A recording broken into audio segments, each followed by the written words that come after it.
Happy Monday, October 14th, 2024. My name is Nick Claghorn. I'm here with your weekly mortgage update. We'll give you a little look back on what happened this week and what's coming up next. So if you're like me, you woke up this morning, I talked to Alexa and I asked what the temperature was, and they told me 58 degrees. So that got me thinking, is that really what the temperature is going to be like going forward? And I don't know. I get this. If you live in Indiana as long as I have, you understand there's something called a false fall. And if you look at the temperatures going forward in the next 10 days, you're going to notice the temperatures are going to be somewhere in the 70s at some point. Look, I am not a meteorologist, okay? So I'm not here to give you the weather report. Rates are similarly doing the same thing. Rates are just like the fall temperatures. They go down, they go up, and then they're going to come back down eventually. Rates are up a little bit over last week. We saw with that jobs report that happened 2 Fridays ago, they're up at that 6.25 range. They were up a little bit of a tick last week. We had a jobless claims report that came in a little higher than expected, as well as the CPI report that came in the same way. So those two, in a way, kind of cancel each other out and allowed for rates to pretty much stay right at that same level as they were last week. So not a whole lot of change, which is actually a good thing, right?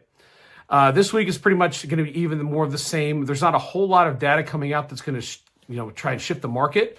So for better or for worse, we should see a pretty calm market coming this week. We do have earnings week coming up, so companies like United Airlines, Netflix, some others are going to be reporting their earnings, which are expected to be above estimates, which last week we saw JP Morgan had one and Wells Fargo as well. So that means, stocks as they improve, the economy is roaring. No matter what people tell you, stocks are up, and that's a good thing for the economy. Whenever we have a strong economy, we are looking at that being able to support the housing market. So if clients are thinking their house is going to, lose appreciation because of the sentiment they might have about the economy, just remind them again that the data is there to show that that is not the case. So mortgages, as typically follow the 10-year treasury yield. So that's what we're going to see probably a little bit more of this week. So I could see rates ticking up just a little bit this week. Whenever I talk to clients, I'll probably talk to them about if anyone is under contract, let's go ahead and lock to protect against any sort of upside, any kind of uptick in rates. Because the way I look at it is we're locking to protect against the possibility that rates could go up, not so much that rates could come down. That's all I got to report for this week. We got an election coming up, obviously, here in 3 weeks. Crazy to believe that's right here on the horizon. If you want some more information about our Cash to Keys program, I'm going to actually be doing a quick Zoom meeting on October 29th from 12 to 12:30.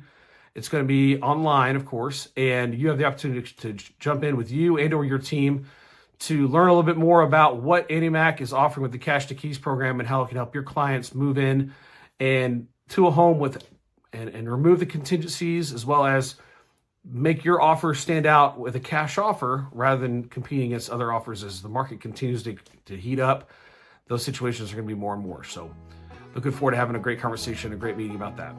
Have a great afternoon, and looking forward to seeing you guys in here in the near future. If you have any questions, let me know. Have a great day.